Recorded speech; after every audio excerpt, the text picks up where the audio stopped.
হজরত মুহাম্মদ সাল্লাল্লাহু আলাইহি সাল্লামের জীবনের একটি শিক্ষণীয় ঘটনা। তায়েফের ময়দানে ক্ষমার মহান দৃষ্টান্ত। মক্কায় যখন ইসলাম প্রচার করা কঠিন হয়ে উঠেছিল, তখন হজরত মুহাম্মদ সাল্লাল্লাহু আলাইহি সাল্লাম আল্লাহর বাণী মানুষের কাছে পৌঁছে দিতে নতুন কোনো জায়গার সন্ধান করছিলেন। সেই সময় তিনি তার পালক পুত্রকে সঙ্গে নিয়ে তায়েফ নগরীর উদ্দেশ্যে রওনা হন। তায়েফের নেতাদের কাছে তিনি ইসলামের দাওয়াত পেশ করলেন। তিনি বললেন, মানুষ যেন এক আল্লাহর ইবাদত করে এবং অন্যায় অত্যাচার থেকে কোনো অন্যায় অত্যাচার থেকে দূরে থাকে। কিন্তু তায়েফের নেতারা তার কথা গ্রহণ তো করলই না, বরং তাকে উপহাস করলেন। শুধু তাই নয়, তারা শহরের দুষ্ট লোক ও শিশুদের উস্কে দিল।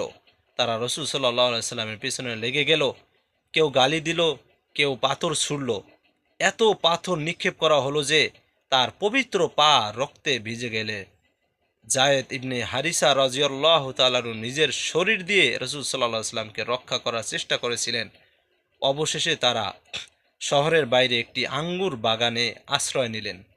সেখানে বসে রাসূল সাল্লাল্লাহু আলাইহি সাল্লাম আল্লাহর কাছে এক হৃদয় স্পর্শীয় দোয়া করলেন। তিনি নিজের দুর্বলতার কথা বললেন, কিন্তু তার উম্মতের জন্য বদদোয়া করলেন না। এই সময় আল্লাহ তাআলা পাহাড়ের ফেরেশতাকে পাঠালেন।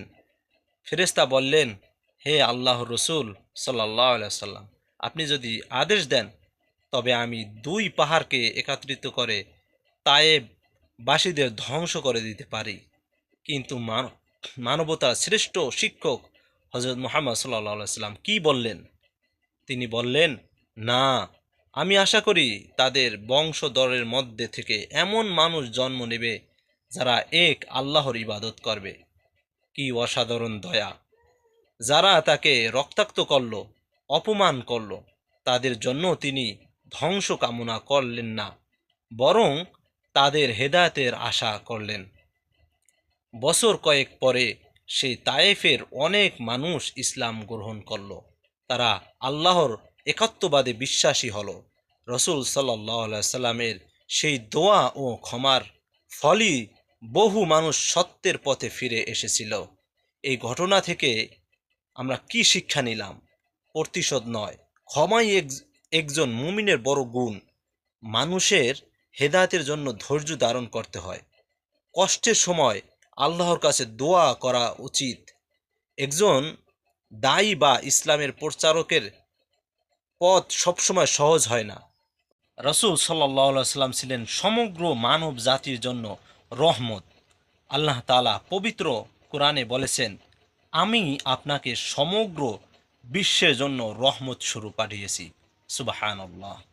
এই ঘটনাটি রাসূল সাল্লাল্লাহু আলাইহি সাল্লামের অসীম ধৈর্য, দয়া ও ক্ষমাশীলতার এক উজ্জ্বল উদাহরণ, যা আজও মুসলমানদের জন্য অনুকরণীয় আদর্শ।